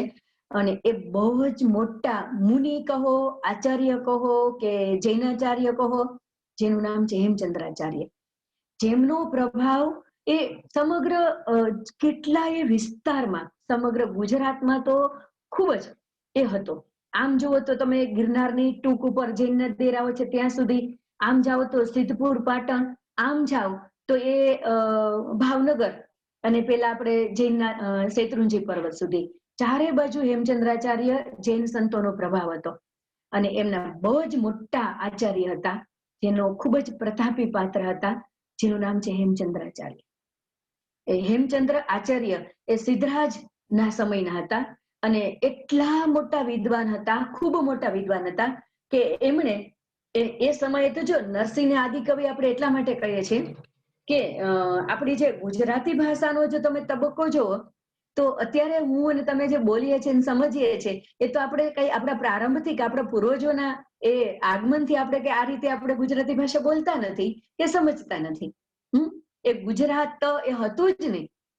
તો ગુજરાતનું અસ્તિત્વ ન હોય તો ગુજરાતી ભાષા જ આપણે આવી રીતે ન હોય. સંસ્કૃત આપણી મુખ્ય દેવ ભાષા, એમાંથી ધીમે ધીમે તત્સમ, તદ્ભવ, પ્રાકૃત, અપભ્રંશ, જૂની ગુજરાતી અને નવી ગુજરાતી જે આપણે બોલીએ છીએ એ રીતે આખો ભાષાના વિકાસનો તબક્કો મળે છે.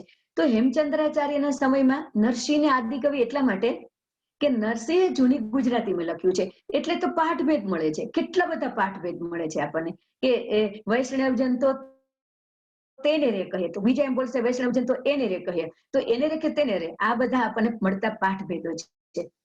હેમચંદ્રાચાર્ય એટલા વિદ્વાન હતા કે સૌ કોઈને એના પ્રત્યે આદર અને માન અને પ્રભાવ રહેતો.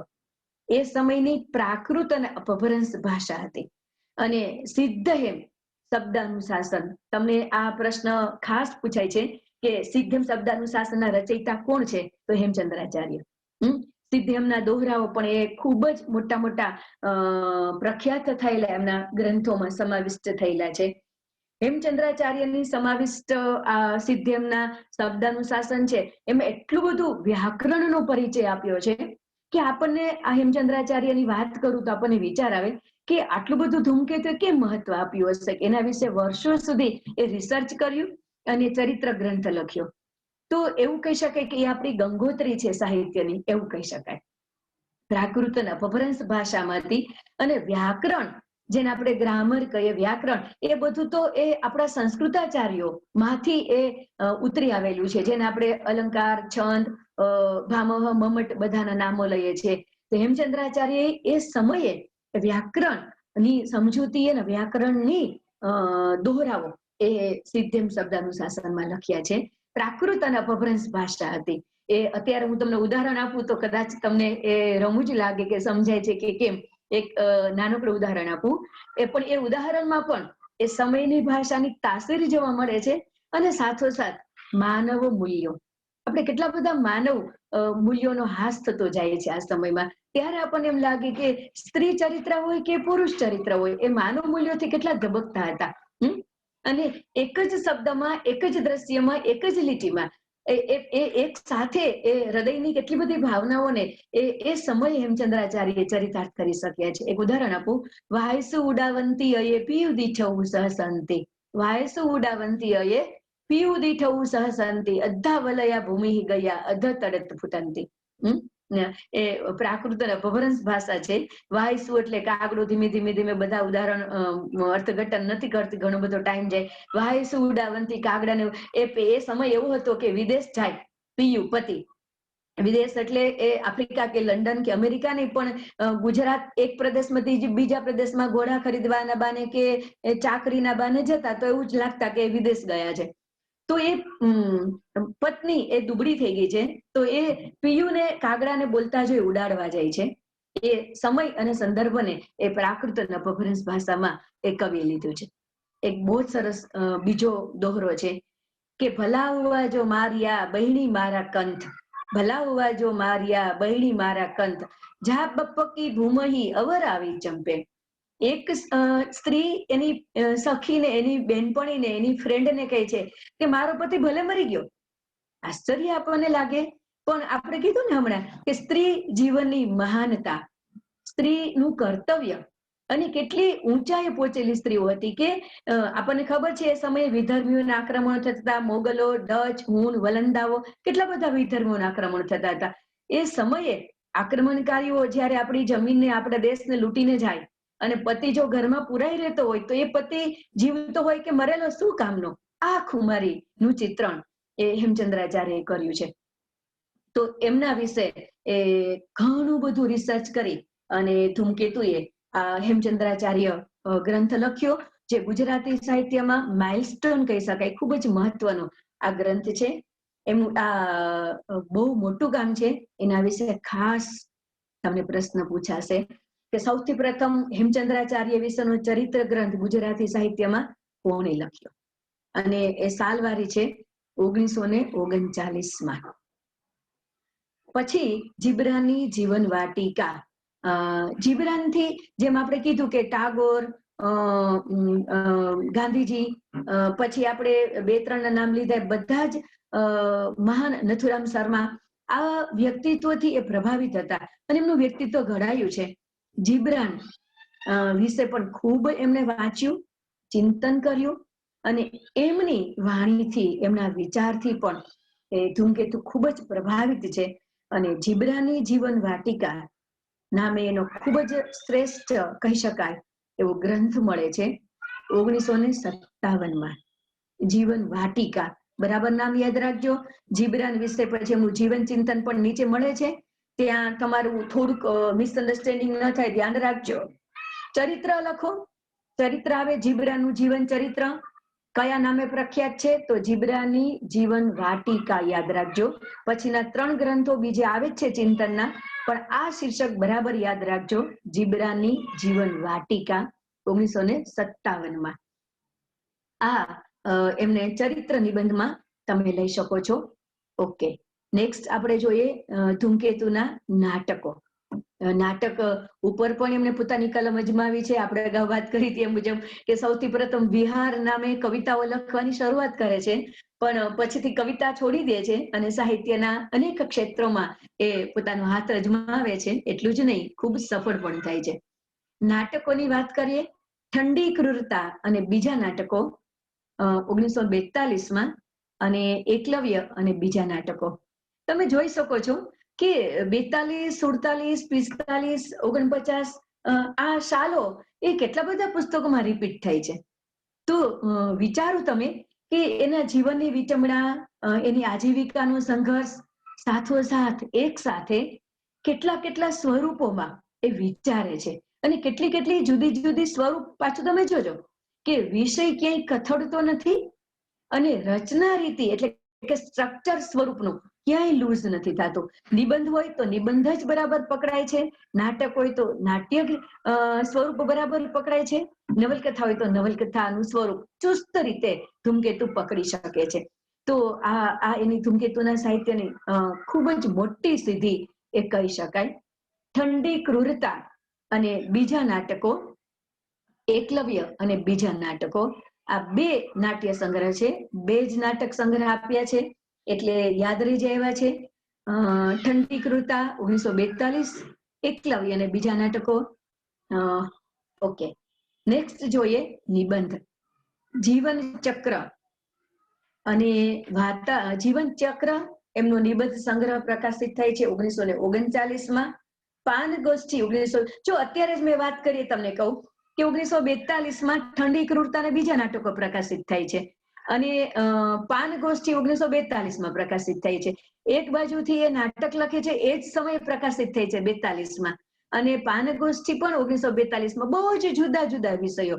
મિત્રો, તમે એક કી આપું યાદ રાખવા માટે કે આટલા બધા પુસ્તકો અને બધાની જુદી જુદી સાલવારી કેવી રીતે યાદ રાખી શકાય. તો તમે એવું કરી શકો કે 1942, 43, 44, 45 આમ તમે આમ આડી લીટીમાં તમે સાલવારી મૂકી શકો અને એમના પુસ્તકોને ઉપાડીને તમે આ મૂકી શકો. 1942 તો તમારે સીધા 2 પુસ્તકો મુકાય, ઠંડી ક્રૂરતા અને બીજા નાટકો અને પાન ગોષ્ઠી. આ તમારી લાઈન બની જાય 1942ના પુસ્તકોની. બીજી લાઈન બની જાય 1943ની, ત્રીજી લાઈન બની જાય 1944ની. એવી રીતે તમે લાઈન બનાવશો તો એક સાથે ઘણા બધા પુસ્તકોની ઝીણી ઝીણી વિગતને તમે તમારા માઇન્ડમાં બરાબર સેટ કરી શકશો અને આવી રીતે કરશો તો થોડુંક વધારે ઈઝી પડશે. હવે અહીંયા તમે જુઓ કે ઠંડી ક્રૂરતા અને બીજા નાટકો છે 1942માં અને પાન ગોષ્ઠી બરાબર 1942માં. 2 જુદા જુદા સ્વરૂપો અને વિષય વસ્તુ જુઓ તો બહુ જ જુદું. પાન ગોષ્ઠી છે એમાં હાસ્ય નિબંધો છે. હવે ધૂમકેતુ છે એ જીવનના રંગદર્શિતાને, જીવનના સૌંદર્યને, પ્રકૃતિના સૌંદર્યને, સામાજિક નિસ્બતને અને ઇતિહાસને, પુરાણને, ઇતિહાસની ભવ્યતાને નિરૂપતા અને આ જ સર્જક આટલા હળવા થઈ શકે એ બહુ જ વિશિષ્ટ કહી શકાય ને એવું આ એમનું પ્રદાન છે. અને આ પ્રશ્ન તમને ખાસ એક્ઝામમાં પૂછાઈ શકાય એવો છે કે ધૂમકેતુ એ હળવા નિબંધો શેમાં આપ્યા છે? કારણ કે આ એક જ બહુ વિશિષ્ટ છે, એની એટલી બધી ઐતિહાસિક નવલકથાઓ, ટૂંકી વાર્તા સંગ્રહો મબલક, પણ એક જ જુદી પાડનારી ભાત છે અને એ છે હળવા નિબંધો, જેનું નામ છે પાન ગોષ્ઠી. તો એ બરાબર મગજમાં રાખી લાગજો, પાન ગોષ્ઠી.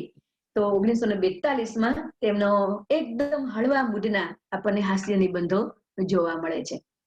વાતાયન પણ એમનો નિબંધ સંગ્રહ છે અને 1947માં એ પ્રકાશિત થાય છે.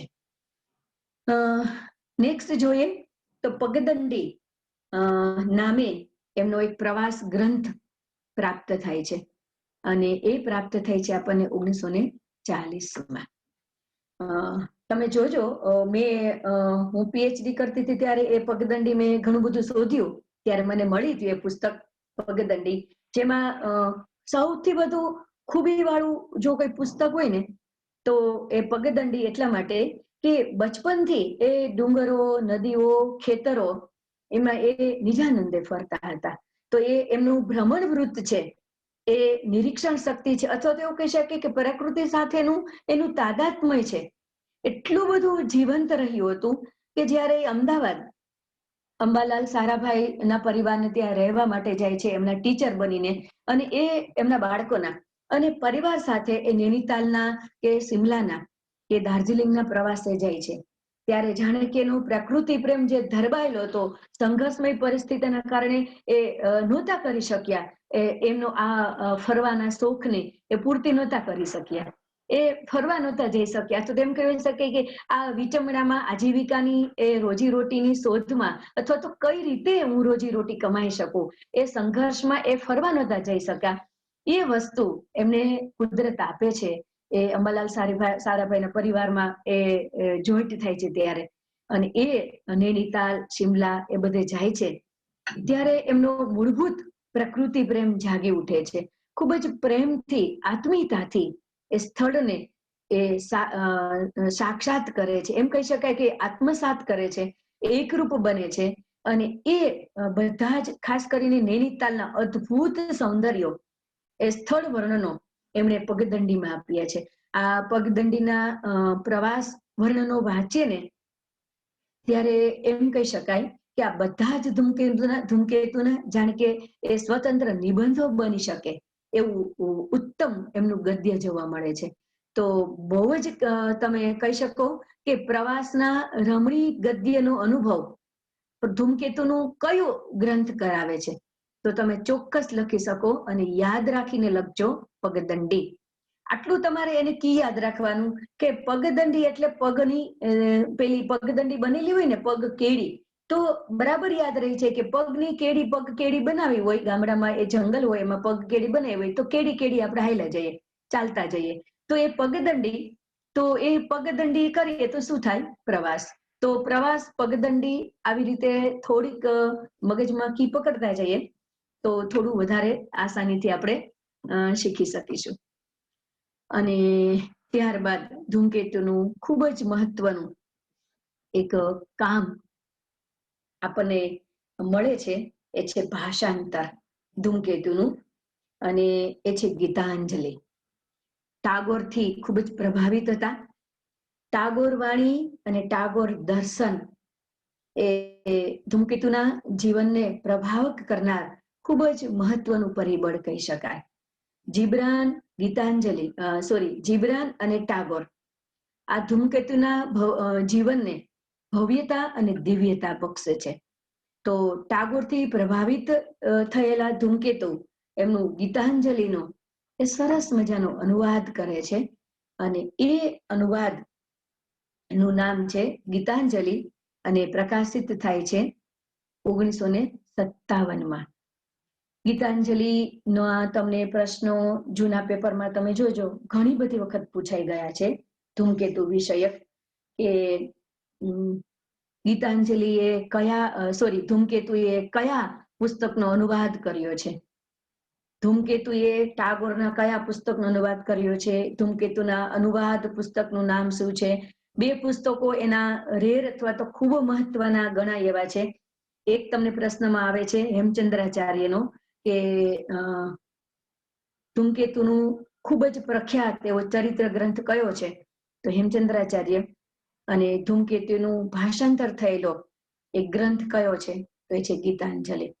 બહુ જ ભાષાની લઢણ, મૂળ ભાવને, મૂળ વિચારને પકડી રાખીને પોતાની કલ્પનાનું ઉમેરણ કરીને એ સરસ મજાનું પુસ્તક એ ધૂમકેતુએ આપ્યું છે, જેનું નામ છે ગીતાંજલિ.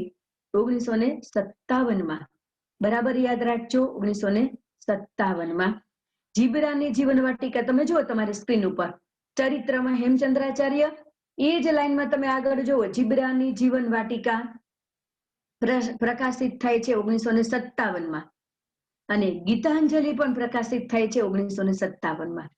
તમે જુઓ, એક સાથે 2 મહાન વિભૂતિને એ સાથે સાથે વિચારી શકે છે. એક જીબ્રાન અને એક બાજુ ટાગોર.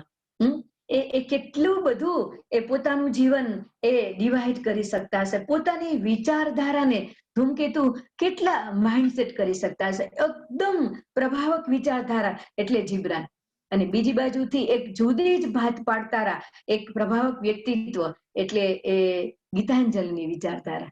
તો એ બેઉ પુસ્તકો એક સાથે જ પ્રકાશિત થાય છે 1957માં. તમે સ્ક્રીન ઉપર જોઈ શકો છો, જીવન વાટિકા, જીબ્રાનની જીવન વાટિકા 1957માં અને ગીતાંજલિ 1957માં.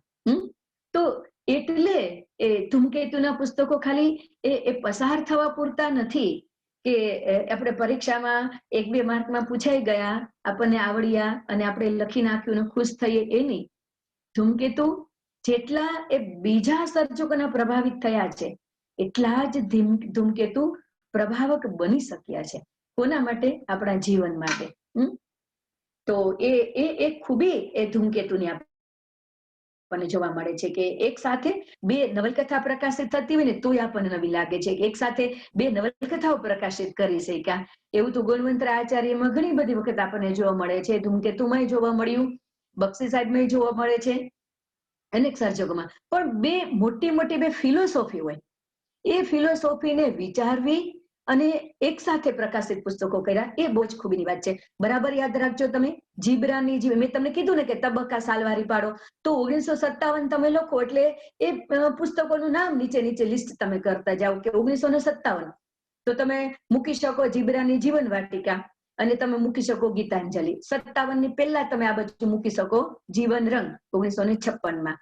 તો આ બહુ જ સરસ તમારું વિભાગીકરણ તમને કામ લાગશે. ત્યારબાદ આપણે આગળ વધીએ તો ચિંતન.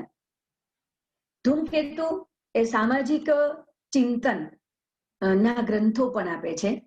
બહુ અદ્ભુત ગ્રંથો છે. આપણે વાત કરીએ મુજબ ધૂમકેતુએ બહુ નજીકથી એ જીવનને જોયું છે. એક સિક્કાની જેમ 2 બાજુ હોય એમ જીવનની વિટમણા, આર્થિક સંકળામણ. મેં તમને વાત કરું, તમે જીવન પંથ અને જીવન રંગ એની 2 આત્મકથા છો, એ તમે ખાસ વાંચજો, તમને અંગત ભલામણ કરું છું. એ પ્રસંગ એમાં છે કે હું એ ખબર ન પડતી મને કે આપણે આટલા વાગે ચાલીને ગયા છે, એ ભણવા માટે ગયા, પોટલું લઈને 1-2 એ ધોતીને જભો અને દોરી લોટો લઈને એ આવ્યા, તો સ્કૂલનો ટાઈમ તો પૂરો થઈ ગયો છે. પટ્ટાવાળો એ પ્રિન્સિપાલને પૂછે અને જાળી ખોલી દે સ્કૂલની અને રાતવાસો કરે. વિચાર આવે આપણને કે ખાવાનું પીવાનું શું. તો કેટલી બધી વિટમણા, જીવનની વરવી વાસ્તવિકતાઓ માંથી ધૂમકેતુ પસાર થયા છે.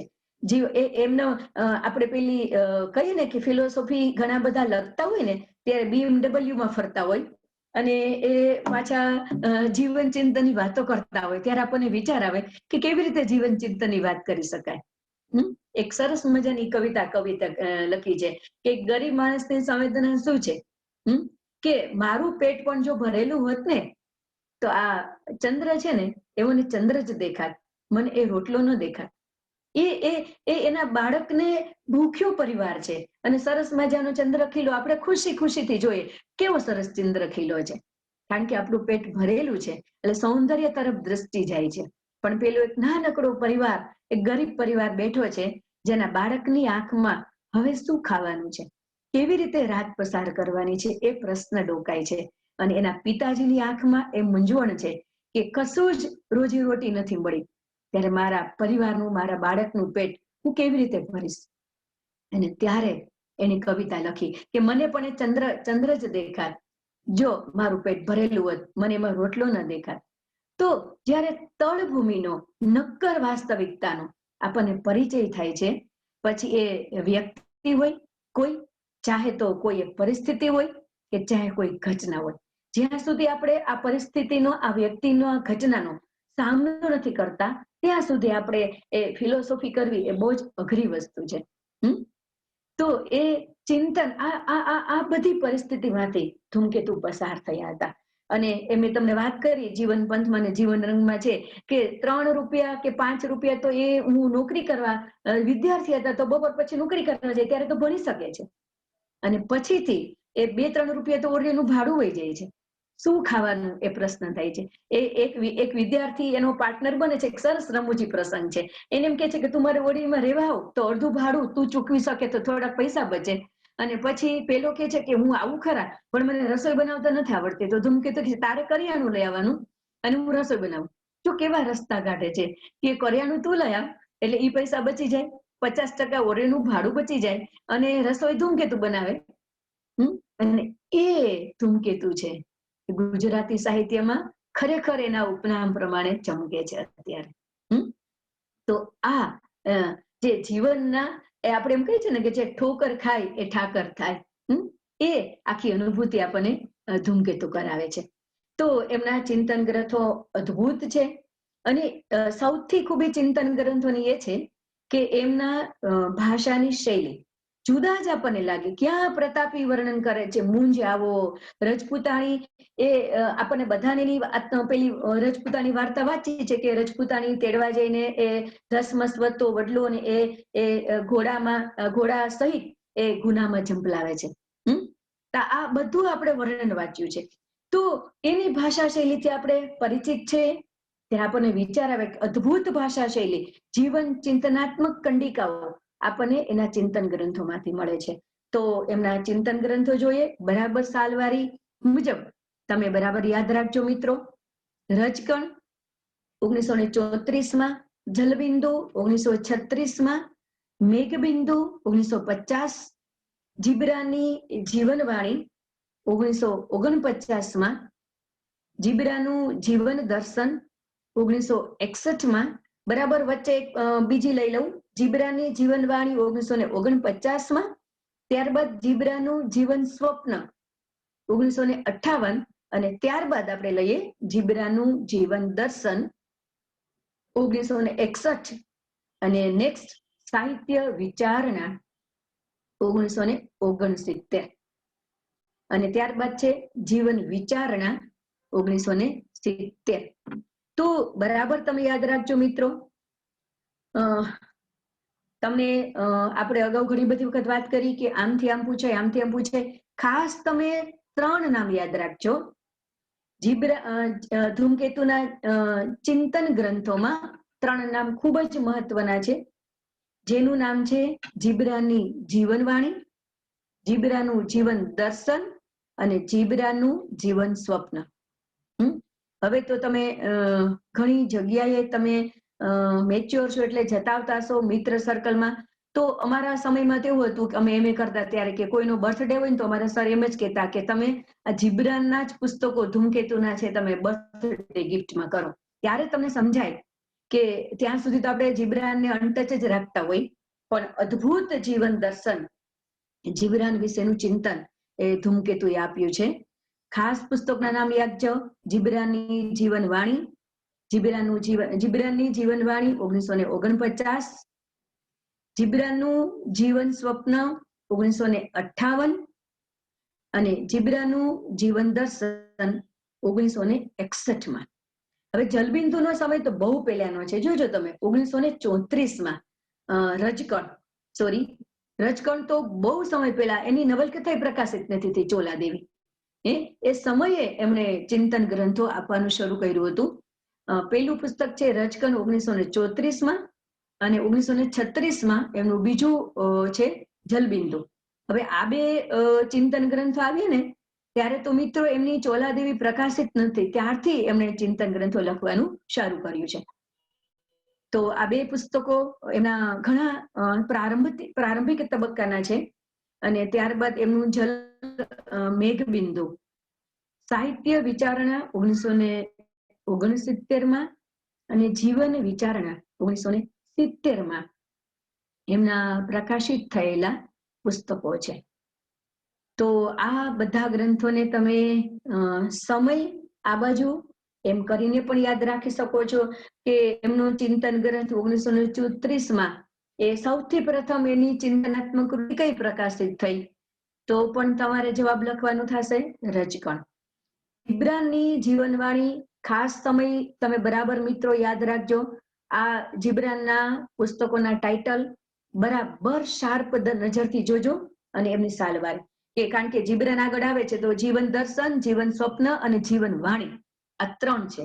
તો આ ત્રણેયને બરાબર સમય પ્રમાણે અને આગળ તો જીબ્રાન જ છે પણ એ બરાબર રીતે મિત્રો તમે બરાબર સમજજો કે જીવન વાણી છે એ 1949માં, જીવન સ્વપ્ન છે 1958માં અને જીવન દર્શન છે 1961માં.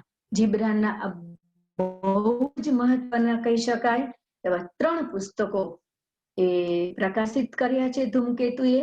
અને ગુજરાતી સાહિત્યમાં આઈ થિંક એ જીબ્રાન વિશેનું આટલું બધું વિશાળ વાંચન અને લેખન એ ધૂમકેતુ પૂર્વે તો કોઈએ કર્યું એવું ધ્યાનમાંય નથી. અને એ ધૂમકેતુ પછી એ બહુ જ ઓછું એ જોવા મળે છે આ જીબ્રાન વિશેનું જીવન ચિંતન એ કોઈએ વિચાર્યું હોય અને કર્યું હોય. તો આ અનોખી સિદ્ધિ એ ધૂમકેતુની કહી શકાય. તો આ ધૂમકેતુનું અન્ય સાહિત્ય આપણે જોયું.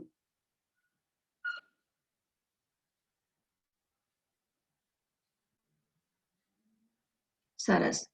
તો ઘણું બધું આપણે ધૂમકેતુ વિશે જાણ્યું. ધૂમકેતુના જીવનમાંથી આપણે પસાર થયા, ધૂમકેતુના સાહિત્ય ફાલમાંથી આપણે પસાર થયા. કેટલી નવલકથાઓ લખી, કેવી લખી, કેવા વિષયો, કેવી અભિવ્યક્તિ અને ગુજરાતી સાહિત્યમાં કેવું સ્થાન છે એ બધું આપણે જોયું. ત્યારબાદ આપણે જોયું કે ધૂમકેતુની નવલકથાઓ, કેટલી સામાજિક નવલકથાઓ, કેટલી ઐતિહાસિક નવલકથાઓ આપણે જોઈ, કઈ સાલમાં પ્રકાશિત થઈ અને એ નવલકથાઓના વિષય વસ્તુઓ કેવા છે. ગુજરાતી સાહિત્યમાં એ નવલકથાઓનું કેટલું માન અને સ્થાન છે એ આપણે જોયું. સાથે આપણે જોયું એમનું અન્ય સાહિત્ય એણે શું લખ્યું છે અને કેવું લખ્યું છે.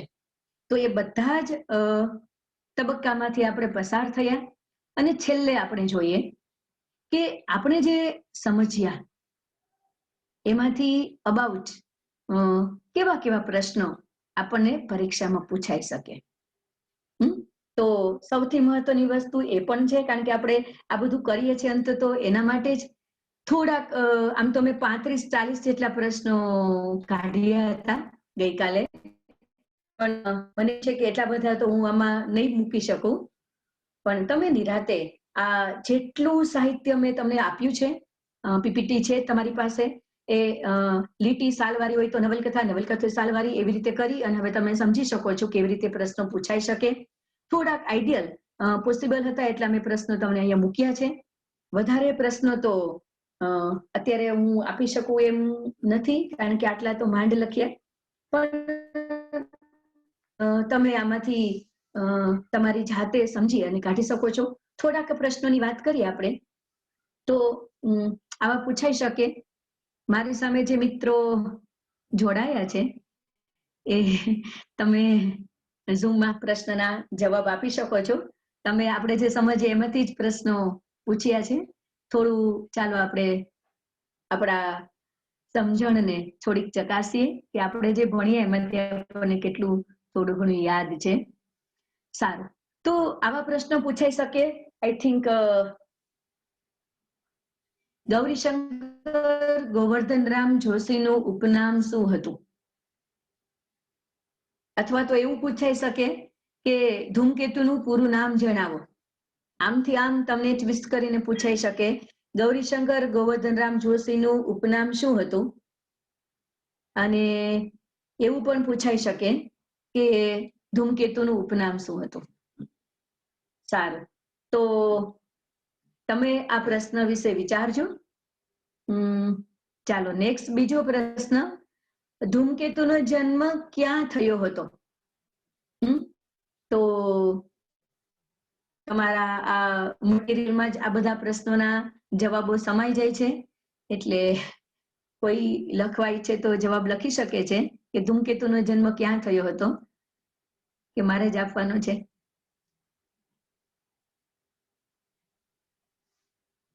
ઓકે, નેક્સ્ટ ક્વેશ્ચન આપણે આગળ વધીએ.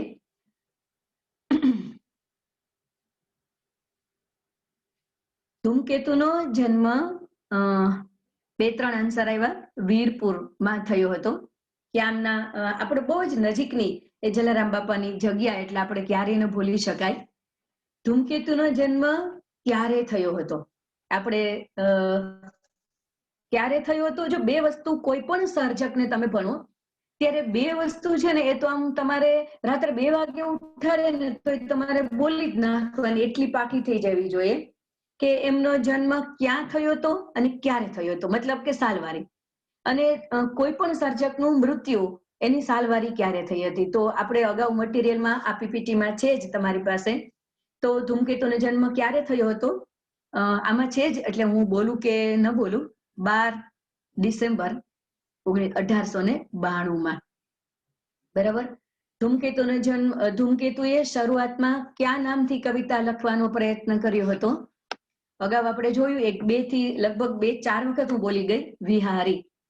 શરૂઆતમાં તેમણે વિહારી ઉપનામથી એ કવિતાઓ લખવાની શરૂઆત કરી હતી, અને પછીથી આપણે 4-5 વખત આ ઉલ્લેખ મારાથી થઈ ગયો કે પછી તેમણે કવિતાઓ લખવાનું માંડી જ વાળ્યું. સાહિત્યના અનેક ક્ષેત્રોમાં તેમણે પોતાની કલમ ચલાવી છે. ઓકે, આવું પણ એક પ્રશ્ન પૂછાઈ શકે. રેન્ડમલી મેં આવા થોડાક પ્રશ્નો કાઢ્યા છે, વધારે મેં કાઢ્યા છે એનું એક લિસ્ટ કરી અને ફોટો કરી અને હું તમને ગ્રુપમાં મૂકીશ. ઘણા બધા મેં 30-35 જેટલા પ્રશ્નો કાઢ્યા છે. અત્યારે રેન્ડમલી 10 જેટલા તમારી સ્ક્રીન ઉપર દેખાતા હશે. 30-35 જેટલા પ્રશ્નો છે, એનો ફોટો હું તમને ગ્રુપમાં મૂકીશ, જેથી કરીને તમને આઈડિયા આવે કે આવા પ્રશ્નો આપણને પરીક્ષામાં પૂછાઈ શકે.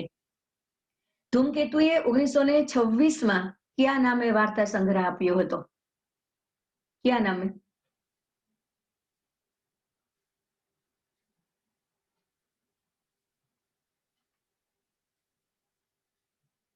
કયા નામે વાર્તા સંગ્રહ આપ્યો હતો? બરાબર છે, ધૂમકેતુ. પોસ્ટ ઓફિસ જેવી વાર્તા કોણે લખી છે? અથવા તો ધૂમકેતુને પ્રસિદ્ધિ આપનાર પ્રસિદ્ધ નવલકથા કઈ છે? અથવા તો એવું પૂછાઈ શકે કે આ સૌથી મહત્વનો પ્રશ્ન છે કે એક એવી ટૂંકી વાર્તા આ છે કે જેનો મેક્સિમમ ભાષામાં અનુવાદ થયો છે. એક જ વાર્તા એવી છે કે જેનો મેક્સિમમ ભાષામાં અનુવાદ થયો છે. એવી ભાગ્યે એક પુસ્તકનું નામ છે સત્યના પ્રયોગો, ગાંધીજીની આત્મકથા, કે જેની ભારતની કેટલી બધી મેક્સિમમ ભાષામાં અનુવાદ થયો છે. અને બીજું એક સર્જન ધૂમકેતુનું. આ એક જ કૃતિ હોય ને તો ધૂમકેતુ અમર બની ગયા. એના નામ પ્રમાણે આકાશમાં સિતારાની જેમ ચમકી ગયા. કે એ મેં હમણાં કીધું એમ કે સર્જક ભૂલાઈ જાય પણ એક યાદ ન રહે. કોઈક લોકોને પૂછો ને તો કે આ વાર્તા કોની છે, તો કદાચ કોઈને યાદ ન રહે, પણ એમ કે આ પોસ્ટ ઓફિસ, તો ઈ ખબર છે આ પોસ્ટ ઓફિસમાં તો આવું હતું, આવું હતું, આવું હતું. તો એ પોસ્ટ ઓફિસ વાર્તા કોને લખી હતી, કોની વાર્તા છે? તો ધૂમકેતુની. અને ઘણી કેતુને મળે. નેક્સ્ટ પ્રશ્ન છે 7મો, ધૂમકેતુનું અવસાન ક્યારે થયું હતું? આપણે પીપીટીમાં બધી વિગત છે જ, એટલે છતાંય તમે જોઈ લેજો. 11/3/1965, એટલે કે 11મી માર્ચ. હમણાં એ 11મી માર્ચ ગઈ, તો 11મી માર્ચ 1965. હવે તમને છે ને આ તમને એક નાનકડી કી આપું, કેવી રીતે યાદ રાખવું. 11મી માર્ચ યાદ ન રહે ને તમારે છે ને આ કંઈક નજીકનું જોડી દેવું. 11 માર્ચ પછીનો દિવસ કયો આવે? 12મી માર્ચ. 12મી માર્ચ એટલે શું? અચ્છા, તો હવે આવું શું કરવાનું? દાંડી યાત્રા. તો તમારે છે ને તમારે જેટલા સર્જકો છે ને એની સાલવારી તમારે જોવાની કે 12મી માર્ચ કોની છે. તો એ 12મી માર્ચ અથવા તો 11મી માર્ચ અથવા તો 14 માર્ચ ફટાફટ તમારી સાથે એક નાનો વિભાગ બનાવી લેવાનો કે જેમાં આખી આ બધી રચના મળે. આવી કેટલીક પ્રખ્યાત તારીખો છે ને એની સાથે તમારા સર્જકોની યાદગીરી જોડી દેવાની કે 26મી જાન્યુઆરી, 15મી ઓગસ્ટ, તમને ગમતો દિવસ હોય તો તમારે એ પણ જોડી જુઓ, વેલેન્ટાઇન ડે 14, બરાબર. તો આવા એક દિવસો હોય ને એની સાથે નજીક તમારી સર્જકોની તારીખને આગળ પાછળ જોડી દેવાની જેથી કરીને તમને તરત જ સ્પાર્ક થઈ જાય, સ્પાર્ક બોલાઈ જાય. કારણ કે ધૂમકેતુ છે ને એને વાર્તા સંગ્રહના નામ જ છે તણખા મંડળ. ઉર્મિનો તણખો, સ્પાર્ક. જો કેવું આપણને જોડવાનું મન થઈ જાય, સ્પાર્ક એટલે તણખો. તો એ મગજમાં આવી જાય આપણને સીધું સ્પાર્ક થવું. અચ્છા, નેક્સ્ટ ક્વેશ્ચન જોઈએ તો 1940માં પ્રગટ થયેલી ઐતિહાસિક નવલકથા કઈ છે? કઈ સાલ છે? 1940માં. કઈ પ્રકાશિત થઈ છે? ચોલાદેવી, જે ગુજરાતી સાહિત્યમાં ખૂબ જ નોંધનીય પ્રદાન ગણાય છે અને એના ઉપરથી જ પ્રેરણા લઈને મુનશી જેવા સર્જકે એ નવલકથા લખી જય સોમનાથ અને મળિયાએ લખી કુમકુમ અને આસ્કા. ચંદ્રગુપ્ત મૌર્ય નવલકથાકાર કોણ છે અથવા તો ચંદ્રગુપ્ત મૌર્યના લેખક કોણ છે? બે વસ્તુ યાદ રાખવાની કે મૌર્ય યુગ અને સોલંકી યુગ, આ બે યુગથી ધૂમકેતુ પ્રભાવિત હતા. એટલે આમ તરત જ આપણા મગજમાં પકડાઈ જાય છે કે જયસિંહ સિદ્ધરાજ હોય, સમુદ્રગુપ્ત મૌર્ય હોય, ચંદ્રગુપ્ત મૌર્ય હોય, તો આ બધા જમાં એ ધૂમકેતુનું નામ અને એનું પ્રદાન ખૂબ જ મોટું છે. એટલે સમજવામાં આ રીતે તમે લિંક જોડશો તો તમારી થોડાક સમયમાં ઘણું બધું તમે આઈ થિંક ગ્રાસ્પ કરી શકશો. અચ્છા, નેક્સ્ટ છેલ્લો પ્રશ્ન આપણે જોઈ લઈએ. ધૂમકેતુએ કરેલ પ્રવાસ વર્ણન કયા પુસ્તકમાં થયું છે? અચ્છા, ઘણી બધી વાત આપણે મેં એની કરી, પગદંડી. તો પગદંડી મેં તમને નામ જ આપ્યું કે પગદંડીએ ચાલવું એટલે પ્રવાસ થઈ જાય. તો આવી કેટલીક વસ્તુ જીવન રંગ, જીવન પંથ, અને એ જ્યારે મેં તમને વાત કરી પગદંડી, તો એ અત્યારના સમયમાં એ માણસો ભારતના પ્રખ્યાત સ્થળે ફરવા જાય, વિદેશ ફરવા જાય અને પૈસાની સગવડતા છે. પણ એ સમયે જ્યારે ધૂમકેતુને ઓરડીનું ભાડું ભરવા માટે પૈસા ન હોય ત્યારે એને ગમતી વસ્તુ, ગમતી જગ્યાએ કોઈ લઈ જાય, પ્રવાસ, આ પ્રકૃતિ સૌંદર્યમાં એ રમવાન બને અને ત્યારે અભિભૂત થાય અને એનું ગદ્ય જે રાહ જોતું હતું, કેટલી જુદી એક ગદ્યની ફ્લેવર છે. ધૂમકેતુની સૌથી પ્રભાવક બાબત મને લાગતી હોય ને તો એ છે કે જ્યારે વ્યક્તિ એ સ્વરૂપ બદલે છે, એટલે કે સાહિત્યના જુદા પ્રકાર ઉપર હાથ અજમાવે છે, ત્યારે પ્રકારનું એક ચુસ્ત બંધારણ હોય છે. નવલકથા છે, નવલિકા છે, નિબંધ છે કે એની, અને એ પ્રકારનું ગદ્ય એને વાપરવું જ પડે. નિબંધ છે તો ગદ્યની રમણીતા જ આવે. એ મૂંઝનું પાત્ર હોય તો એ પેલા રજપૂતાણીમાં જે રજપૂતનું વર્ણન કરે એવું એ ના જ કરી શકે. એ મૂંઝનું વર્ણન એનું વર્ણન અલગ રીતે જ કરવાનું હોય. જીબ્રાનની જીવન ચિંતન લખે તો જુદું જ એની ભાષાની ફ્લેવર હોય. તો ધૂમકેતુની સૌથી પ્રભાવક વસ્તુ મને આ લાગે છે. જ્યારે પગદંડીના પ્રવાસ વર્ણનો વાંચીએ આપણને તો એમ થાય કે નાના વાક્યો અને કુદરતી સૌંદર્ય, અફાટ કુદરતી સૌંદર્ય, એને કેટલી એ જીવંતતાથી એ વર્ણવે છે. ક્યાંય અલંકારોની ભરમાર નથી, આમ છતાં પણ એ ભાષાની તાજગી આપણને અદ્ભુત રીતે એના પ્રવાસ વર્ણનોમાં આપણને જોવા મળે છે. તો આવા કેટલાક પ્રશ્નો એ રેન્ડમલી આવા પૂછાઈ શકે એમ કરીને મેં મૂક્યા છે. લગભગ મારી પાસે અત્યારે 35 થી 40 પ્રશ્નોનું લિસ્ટ છે, પણ આટલા બધા પ્રશ્નો અત્યારે કોઈ પોસિબલ નથી મૂકવા માટે, અને આપણો સમય પણ આઈ થિંક પૂરો થાય છે. તો આપણો 4:30 થી 6 એવો સમય હતો અને મને એવું લાગે છે કે હું બરાબર સમય પકડીને એ ચાલવાની કોશિશ કરી છે મેં, કે જેથી તમારા સમયના ચોકઠામાં બહુ પ્રોબ્લેમ ન થાય જુદા જુદા રોકાણો તમારા હોય. આઈ હોપ કે તમને મજા આવી હશે. જેટલું શક્ય બન્યું એટલી ઝીણી ઝીણી વિગતને મેં પકડીને પીપીટી બનાવવાની કોશિશ કરી છે મેં.